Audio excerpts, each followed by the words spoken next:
Thank you for joining the lecture this evening. Claude is one of those artists who only need one name. Claude, properly Claude Gelée, or more usually Claude Lorrain, because he was born in Lorraine. It has been said that today we characterise all Western landscape painting in terms of Claude.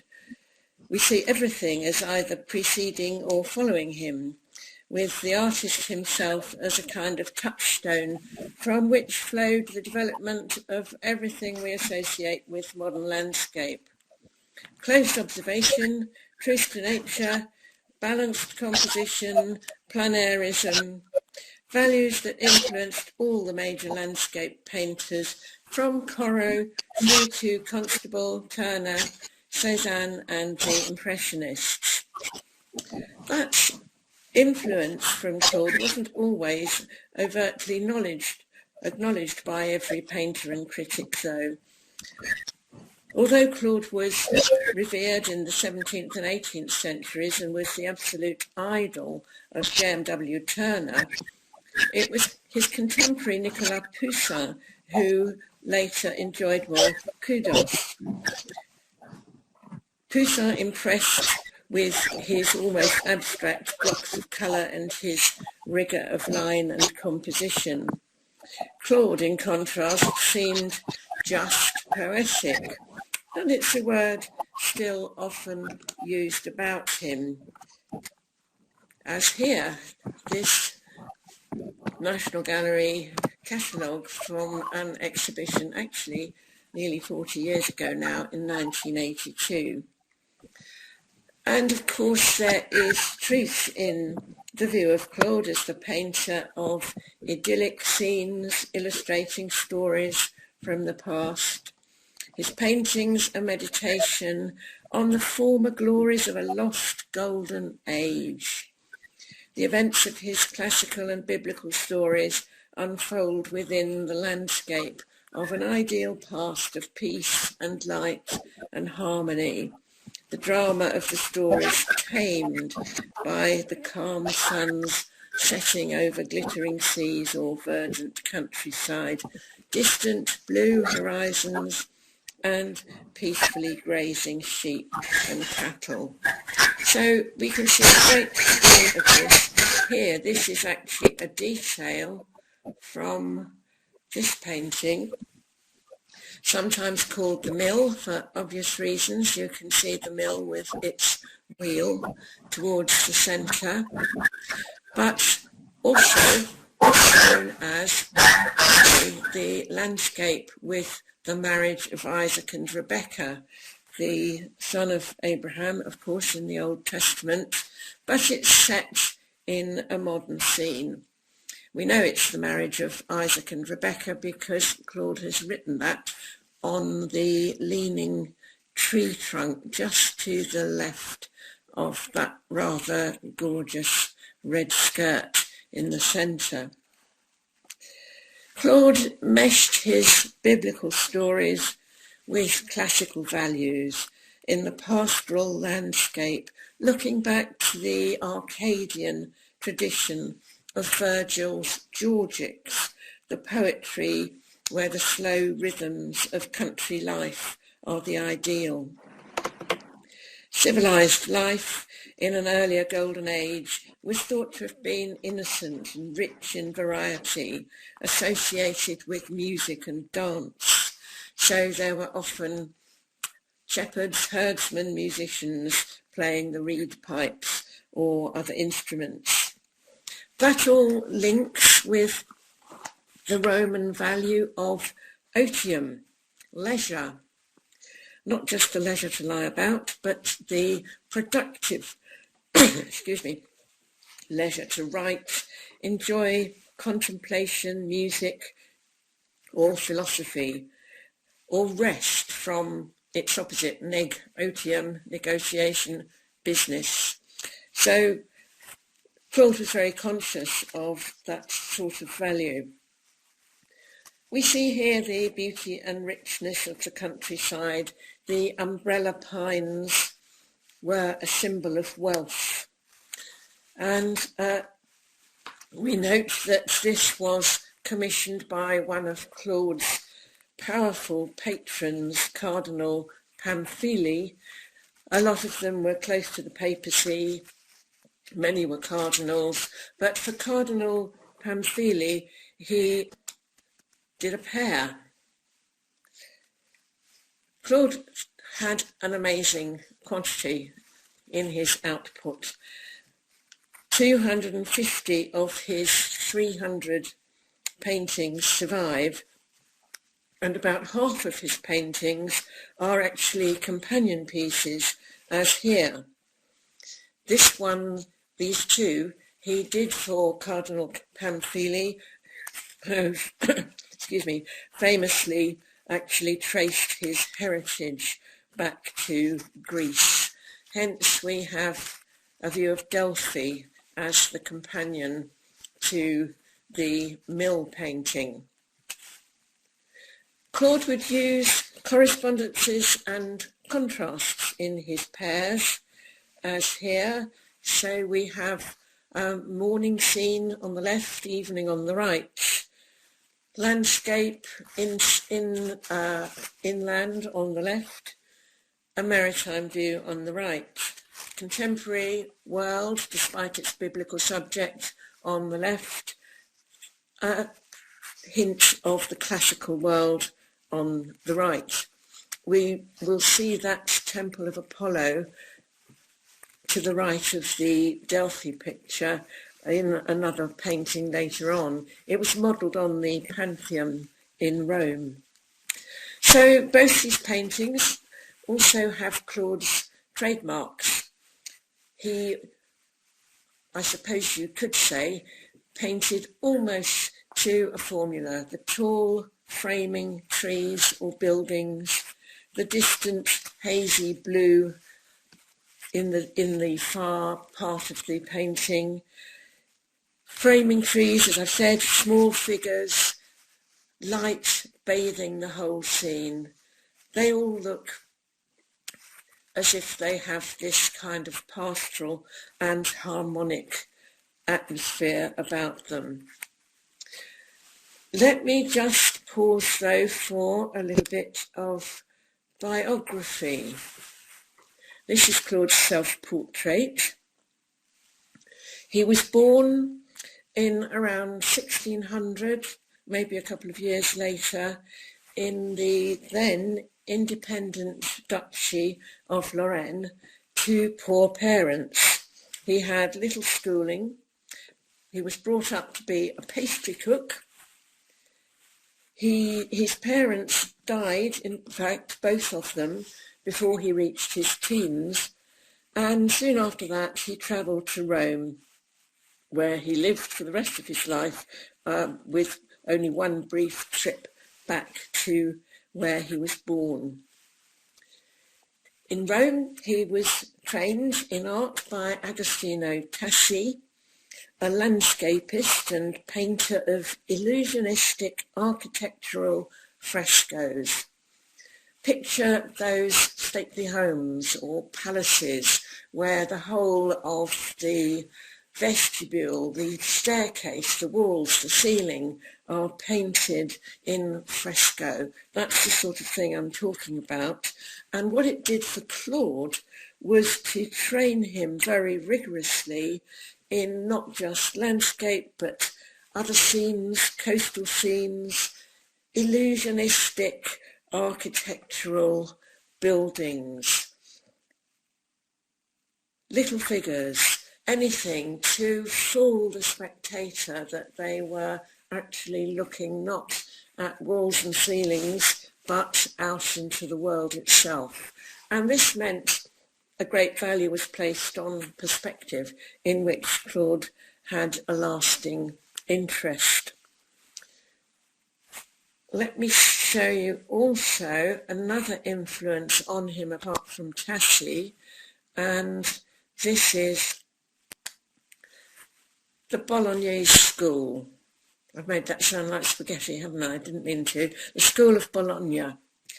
Domenichino, or properly Domenico Zampieri. The School of Bologna were popular in the 1640s when Claude was forging his career, and we have here a comparison of the same subject, Mercury stealing the herds of Admetus. Claude's painting, of course, is more finished. Domenichino's is just a drawing, but you can't help thinking that Claude must have seen what Domenichino had done with his similarity, the way he's got Apollo on the left-hand side looking away. Well, he would be, because Mercury is stealing in behind with his winged helmet on in the Claude, stealing away the herds that Apollo had been sentenced to guard as a punishment because he had killed Delphine, the guardian of the Delphic oracle. He's not a very good guard, is he? He turns his back, plays his violin, and off goes Mercury. But I think you can see what I mean by the influence here. And once again, we have Claude's trademarks, his blue distance, his water coming towards us, spanned by a bridge almost invariably in Claude, and a building on the left or deployed somewhere on the canvas. Claude never married, but he did have a daughter, Agnesa, who lived in his house. He had 2 nephews living with him and a pupil or 2, so he had a lively household. He had quite a bourgeois existence, I suppose. He was said to be very industrious, amiable, a shrewd businessman.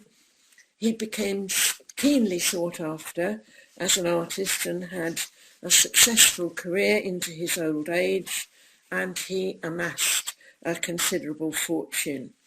However, he was very poorly educated, as you can imagine, from his origins. He apparently was a terrible speller, wrote atrociously in both French and Italian, and his maths were even worse.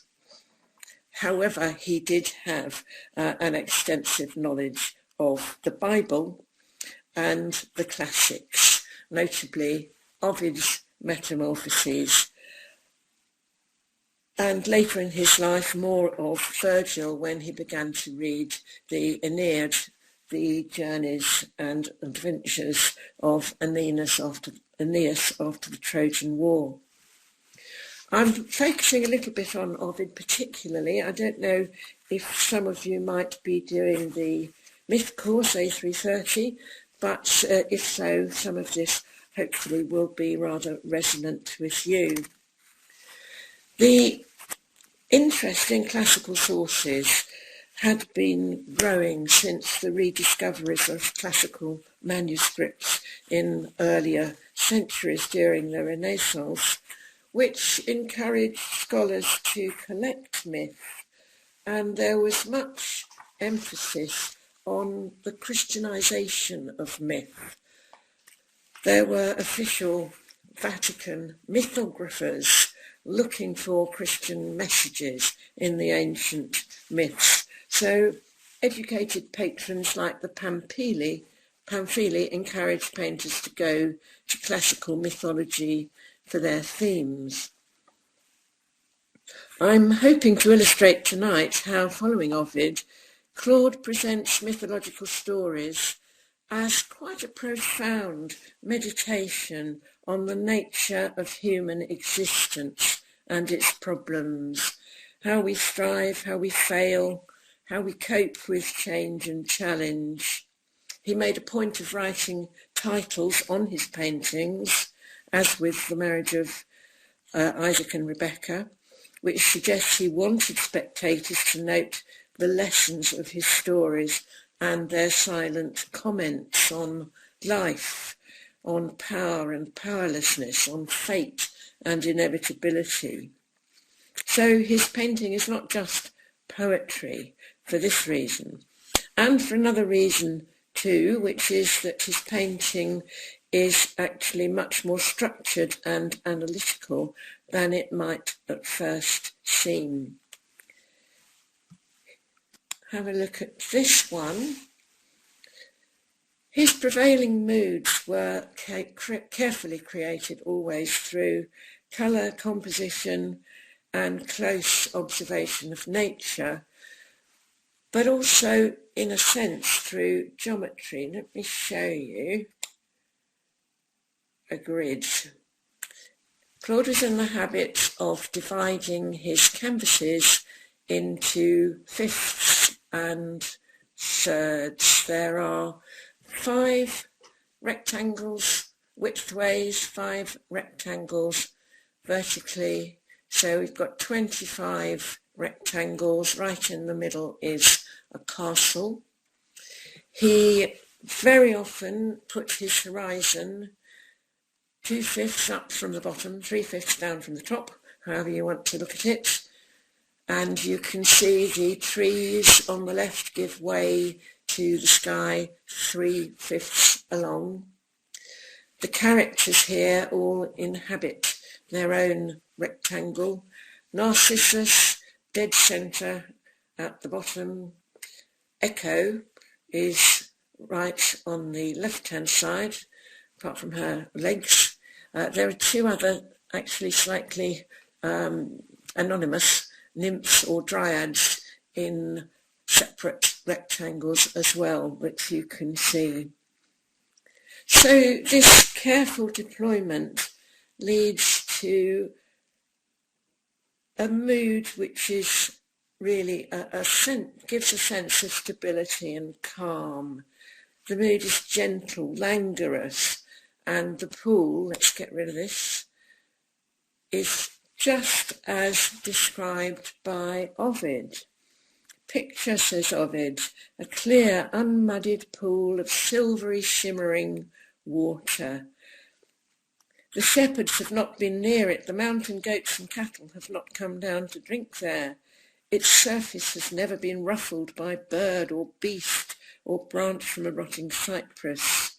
Imagine a ring of grass well watered and lush, and a circle of trees giving cooling shade in the burning summer sunshine. So that, I think, is what Claude is trying to convey. But I will tell you, I'm sure you may know it, but I will tell you again the story of Narcissus. Just before I come to that, I want to say something more generally about Ovid's metamorphoses and how Claude approached them.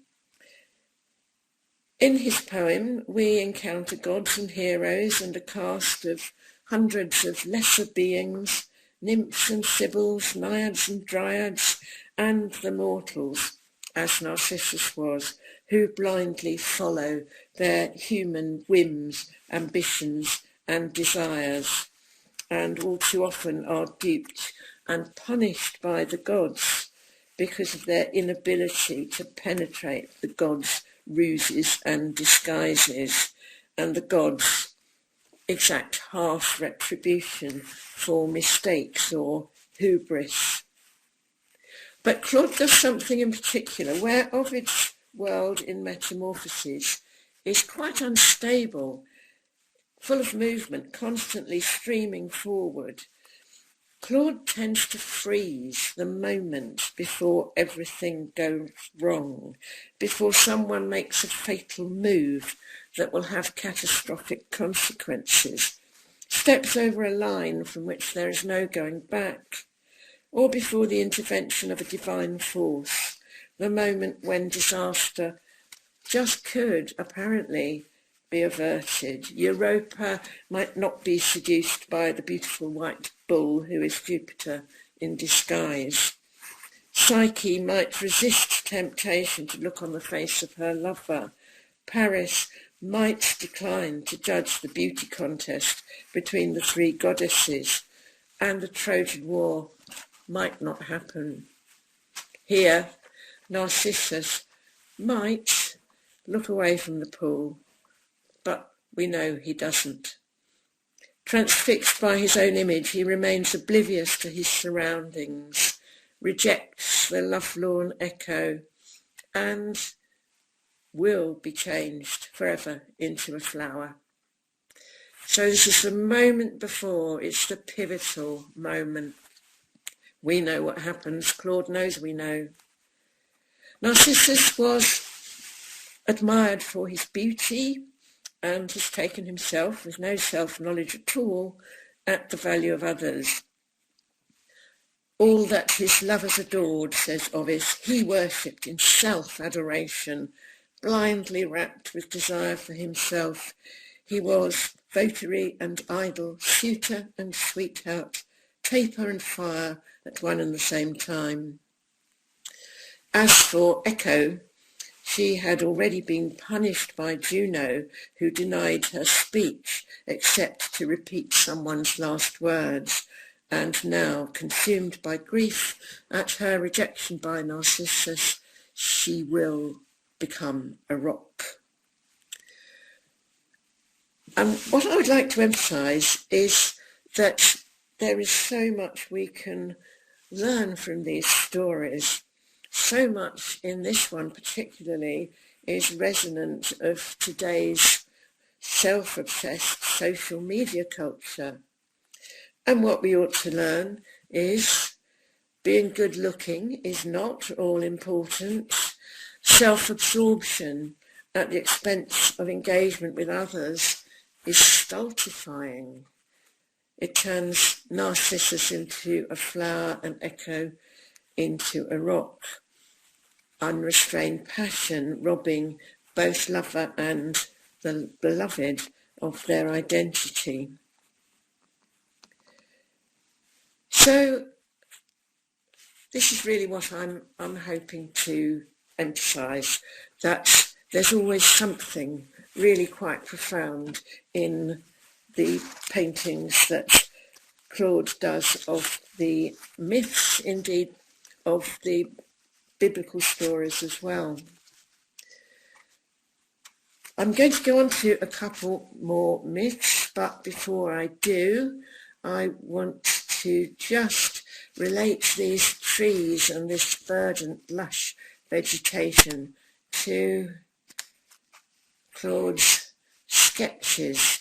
He loved to go out in the Campagna around Rome, in the countryside, making his drawings, some of them more finished than others, some with just lines, some with wash, and so he was just building up a huge repertoire of drawings that he could then utilise, of nearby trees, of faraway distance, of rocks, etc. And so this was how he would put his paintings together back in the studio. The next myth that I'm moving on to, you might think looks very like the Narcissus painting, and I think I would agree with you. There's a very dominant pastoral theme.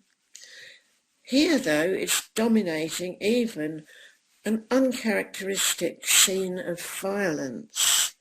Claude rarely depicted Ovid's violent tales of rape and death, though here he has. The idyllic surroundings fool us to start with.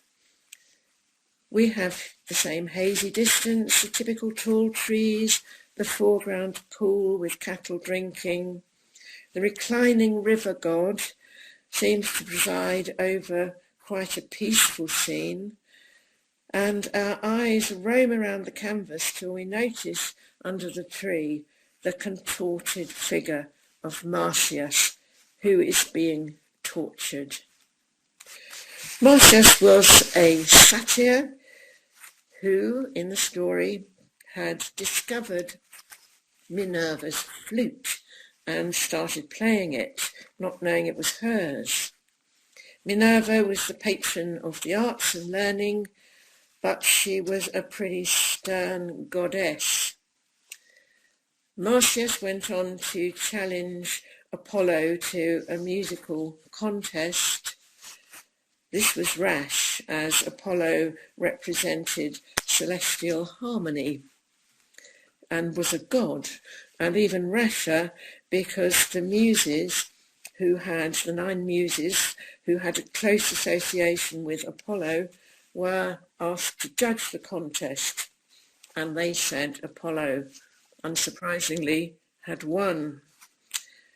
Marsyas's punishment was to be flayed alive, the most brutal and excruciating of punishments. Here's Ovid again. "Don't rip me away from myself," he entreated. "I'm sorry," he shouted between his shrieks. "Don't flay me for piping." The piper was mourned by the rustic fauns who watch over the woodlands, by his brother satyrs, by the nymphs, and by all who tended their flocks on the Lycian mountains. In the world of myth, we blame the capricious gods when we cannot navigate shifting and deceiving appearances. Marsyas couldn't know the flute was Minerva's.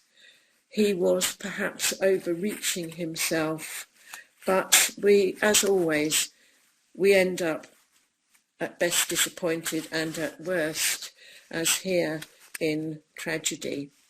Claude is showing us the tragedy of over-ambition and also the tragedy of failure and the humiliation and loss of self, or self-esteem, we might say, that can follow. Perhaps this idea even reflects Claude's own fears at this stage in his career. He was still in his 30s, still making his way, and may perhaps have identified quite a bit with this story. Just before I go on, I want to show you the river god in detail, and can you see he's modelled on this classical statue that was around at this time in Rome. Sorry, I've just lost my...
Right, I hope I'm back. Yes, I'm back, Cheryl.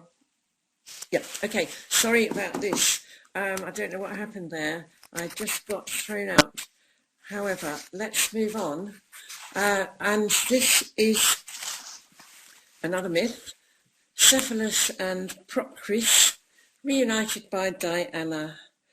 I think we are used to this scene now. In your mind, you might want to divide the canvas into fifths just to check what I'm saying. And in this case, the trees are framing a distance, but the trees are more prominent in the centre. We've got a building with a stream just kind of falling on a waterfall underneath a bridge, and it's winding its way down towards where the cattle are drinking in the foreground. In the myth, Cephalus, who's the male, tests the fidelity of his wife, Procris, disguised as a stranger. As a stranger, he tries to seduce her, and she flees with Diana's train of huntresses. He pleads for forgiveness, and eventually she yields, and she gives him the hound and spear that Diana has given her. As you can see, that's what's happening in this subject. Looks like quite a happy, optimistic scene. The cattle are peacefully drinking. The stream is just running down without interruption. However, there is a dead fallen tree left foreground with someone astride it, and the storm clouds just may be gathering a little bit in the sky. Something is going to happen. There's contrast between the way that the sunlight bathes part of the canvas, but the darkness is encroaching from the bottom. And what does happen next is that Procris, in turn, begins to distrust Cephalus, and she wants to spy on him. She hides in the bushes, and Cephalus hears a rustling and kills her with the same spear of Diana that she's given him. So once again, the moment before disaster. It's all okay, but we sense, and because we know, as 17th century spectators, we know the story, we realise that it is not going to end well. And what's the lesson here? I suppose the importance of trust in a relationship and what happens when you haven't got it. Another myth with a link to Ovid is Acis and Galatea. Picture a wedge-like promontory jutting out of the sea in a long, sharp point, while the waves swirl round each side, at the bottom, says Ovid. Galatea was a sea nymph who was loved by the Cyclops Polyphemus. There he is up on the rocks. He's got a rectangle around him, which shouldn't actually be there, but I have put it to show you Polyphemus, who might otherwise get lost in the rocks. So he was singing his love song to Galatea, but she spurned him in favour of a mortal youth, Acis, who is both arriving in the boat on the left and also with Galatea in what Ovid actually calls a cave-like shelter. Looks a bit more like a makeshift tent you might put up in the garden to me, but there they are, making love. They hear the Cyclops singing. The Cyclops Polyphemus is the same one we encounter in the Odyssey, the one-eyed Cyclops. And they hear his song, little knowing it's a premonition of the shattering of their love and harmony. There are contrasting moods of bliss and, I suppose, threat here.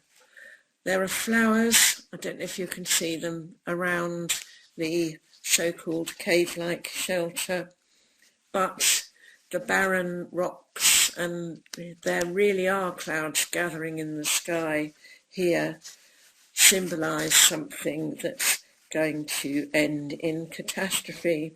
Again, it hasn't happened yet, but the storm will break. The Cyclops was known as the origin of storms. He will throw rocks in anger at Isis.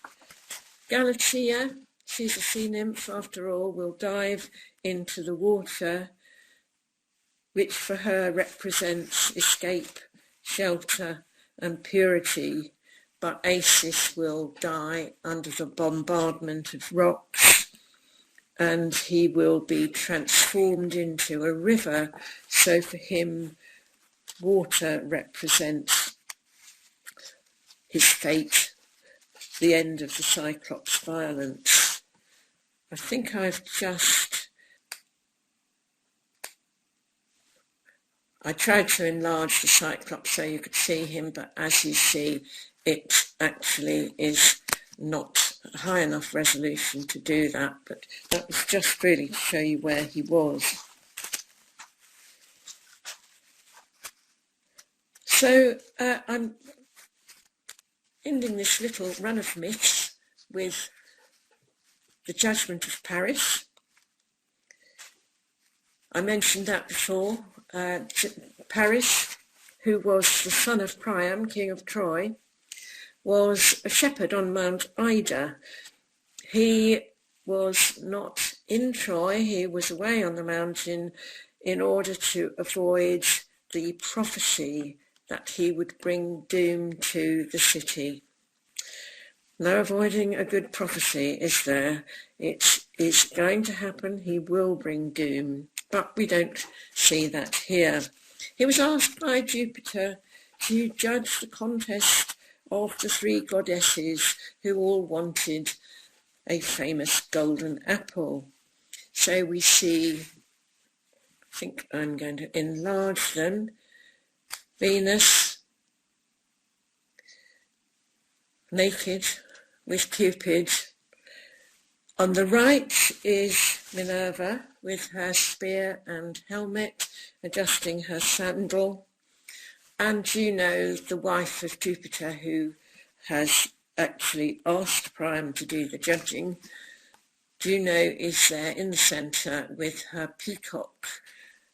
So Paris is setting about judging, and we know what will happen. It looks like a scene of symmetry and harmony, but we know that Paris is going to award the crown to Venus, who has promised him that he can marry the most beautiful woman in the world, despite incidentally being married already. He will therefore try to and succeed in abducting the most beautiful woman in the world, who is Helen of Mycenae, soon to be Helen of Troy, and that will lead to the 10 years of the Trojan War and all the accompanying disasters. What's the moral here? Well, perhaps what happens if you think you can prioritise love over wisdom or perhaps good sense? What happens if you get seduced by beauty and don't respect marriage? So it's all about to unfold. These are the largest of Claude's figures so far. He may perhaps have been influenced, might be paying homage to Raphael, who notoriously, famously did large figures, or he may be paying attention to Poussin. So I thought it might be interesting just to compare a couple of instances from the two artists. Poussin on the right, as you can see, has very large figures who fill the canvas.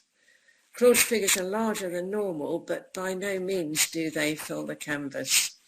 There's quite a correspondence of colour in the garments, but I think for me at least, the Poussin suggests to me that I'm right in there. I'm right in there in the action. It's almost claustrophobic. He's got a higher horizon than Claude, which contributes to this.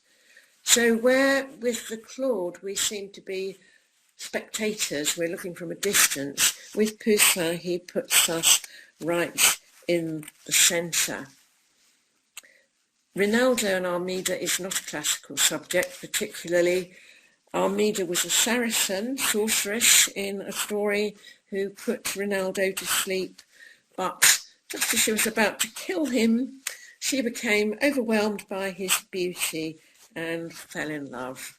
So happy ending in that one, unlike in most of Claude. Another comparison is of the same subjects. This is Claude's adoration of the golden calf, a biblical story from Exodus in the Old Testament when the Israelites were fleeing from Egypt and on their way to the Promised Land. Moses has gone up the mountain to receive the Ten Commandments, and there he is on the left, bringing them down, only to find that his brother Aaron, meanwhile, has given in to the demands of the children of Israel that he should, or they should, have an idol, have something to worship. That's the second commandment, isn't it? Thou shalt have no false gods. But here they are with a false god, worshipping it. The golden calf is what they forged, standing on a pedestal. Now have a look at Poussin's treatment. Again, we're right in there. The golden calf actually makes Claude's golden calf look like a tiny little toy. It's much more muscular and virile, isn't it? And we are dancing around. Moses, again, is coming down the mountain. He's a much smaller figure, flourishing his tablets of stone with the Ten Commandments. But again, it's slightly, perhaps, more claustrophobic scene. But you can see how some people actually prefer Poussin, some people prefer Claude. I think, personally, I like them both, but they certainly were very different. And they were contemporaries, as I've said. So I want to go back to the idea of Claude's serious intention and the way he slightly sanitizes things, so we are fooled into thinking everything is just lovely, but there's something always that is about to happen. So I'm going to look next at his 5 versions of the rape of Europa. Well, I said he didn't really go in for rapes and violence and death very much, which is true, but he has got these 5 rape of Europa pictures. We don't, of course, see the rape. That violence in the flaying of Marsyas was so unusual. Here we just see a nice scene, if you like. Let me give you a close-up of Europa. Jupiter, in one of his many disguises, has disguised himself this time as a bull, and Europa has thought, what a lovely bull. As Ovid said, he was beautiful. He lowed, says Ovid, as he mingled amongst the steers, parading his beauty along in the fresh, lush grassland. His hide was the colour of snow, the muscles stood out on his neck. He flaunted magnificent dewlaps. His horns were curved and more transparent than flawless gems. There wasn't a fret in his brow or a fearsome glare in his eye. Very duplicitous, Jupiter, because he certainly was planning something. And if you look back to the full-scale painting on the left, we see that although it's quite a calm sea, Europa seems perfectly happy to sit on the back of the bull. Nevertheless, look at the rocky masts, and I don't think you can really see the choppy sea. We'll see it in a better one later. And so we are reminded, yes, this story is about a rape. Europa will be carried off out to sea by the bull, and in fact she will become the mother of Minos, who in turn will give birth to the Minotaur. That was Claude's earliest rape of Europa, only in his very early 30s here, but what a polish he already has brought to his paintings. This one was painted some 10 years later. Similar, again, if we look at the detail, they look so happy, don't they, garlanding the bull, who is looking as if butter wouldn't melt in its mouth. Europa never sits astride the bull, as Ovid says she does. He says the princess even ventured to sit with her legs astride on the back of the bull. Claude doesn't give us that kind of indelicate pose. But I think you can see the choppy sea a bit better here. It's so different from earlier versions of the same subject. For instance, the rape of Europa by Veronese. Here the bull is looking a lot more knowing. Europa is looking a lot more apprehensive. This one by Titian, she is contorted in the most extravagantly, I suppose you could say, quite an ugly pose, but it's because she is scared. It's a position of fear, and that bull certainly has a light in his eye. So just back to, I'm not going to show you all five, I thought I'd show you this one. Very similar again, 1667, he kept returning to this subject, and I've put this one in because it's in the Royal Collection, so might be a lot more accessible once galleries do reopen. Now, I mentioned, there she is again, I mentioned Claude's interest in perspective, and I won't go into the subject particularly of these next two images, but just to show you how, now why did that happen? Why did we leap back there? I don't know.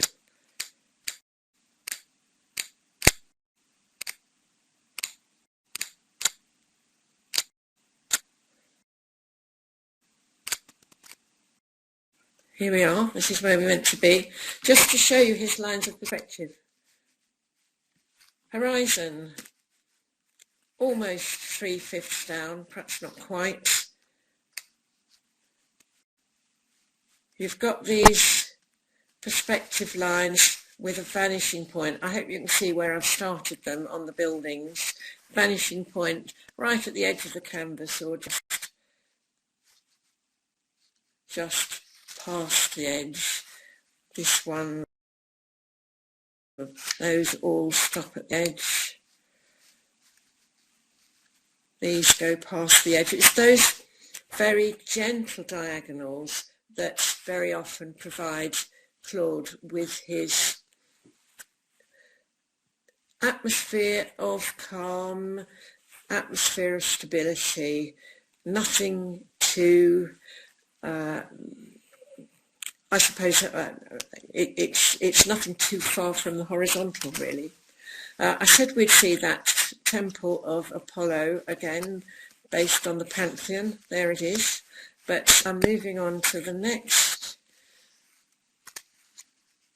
The embarkation of Ulysses. Have a look at these perspective lines. Focusing our attention on the ship. It's an embarkation. Ulysses, he's right there in the centre, but he is about to get on that ship, and those perspective lines in the bottom half of the canvas are all pointing in the direction of travel that Ulysses will take. Claude was very famous for his seaports. He did one, apparently, we'll go on to one that he has done. He did one of the Queen of Sheba, which I haven't got to show you, but I shall just mention that again in a minute. This one is the embarkation of St. Ursula. It's a positive painting. It's morning, the sun's rising, the ship's ready to sail. The perspective lines are there. I haven't put them in this time on the left, but you can see they're all actually going to end in a vanishing point out to sea. And it's a busy scene. It's a legend, actually, a Christian legend, not a myth. Saint Ursula was famous for embarking on a pilgrimage to Rome in the story with 11,000 virgins, and there they all are, not quite 11,000 of them. Scholars, perhaps later than that, decided perhaps she didn't have 11,000 virgins. It might be a misreading and should refer to 11 only martyred virgins. Or indeed there is a suggestion there were no virgins at all except her. She was only 11 years old. That's all by the by. I think it's quite interesting that Claude seems to have gone for the 11,000, or at least some of them. And I thought I would just compare for you this with Turner, who I mentioned at the beginning, just because Turner was so keen on Claude and so influenced by him. Dido building Carthage was clearly influenced by Claude, with the classical buildings, with the sun rising in the sky, with the light on the water and the shadows on the water, the way the people are, the figures are deployed around the canvas. I mentioned the Queen of Sheba embarkation, and in relation to Turner, Turner is said to have burst into tears when he first saw Claude's embarkation of the Queen of Sheba, doubting that he would ever be able to match such a wonderful painting. The art critic of The Guardian, Adrian Searle, said Turner was hugely influenced by the landscapes of Claude Lorrain. What a pity they were both so useless at painting people. I think that's a bit harsh, but I suspect that both artists would actually admit that it wasn't the figures that mainly interested them, it was the landscape. And I'll show you quickly a comparison again between the two of them. Hagar and the Angels, tiny little painting, if you've ever seen it in the National Gallery. And Turner's Crossing the Brook in Tate Britain is huge, so it's a bit unfair to put them together like this, but I have done so just to show how Turner adopts Claude's formula, if you want to call it that, the distance, the winding river, the framing trees, the bridge, and the action all taking place right in the foreground. But Turner doesn't paint anything classical here, though he sometimes did. He certainly doesn't paint anything biblical. It's a bit of a patriotic painting. It's the River Tamar, and his figures are not gods and heroes. They are two young women doing their washing in the river with a dog rescuing a garment that has floated off. Now, I know my time should be up. I am just going to show you quickly two paintings of the same subject, the Muses, and I do emphasise how Claude went back to this subject several times. 9 Muses, the inspiration for the arts. We have Cleo on the right, Muse of History with her trumpet. We have the Muse of Comedy, who is sitting with her mask. We have Apollo himself with an archaic lyre on the left, and centre is the Muse of Poetry in sitting down there with her book to inscribe famous poets' names. We've got the same god, but we've also got absolutely beautiful swans and deer. The swans associated with the Muses, the deer suggesting solitude. We have Pegasus, who was a bit hidden. Here he is, just under the parapet, striking the earth from which flows the spring Hippocrene. And there's the god again in the same pose, a bit more close to it this time. I won't linger.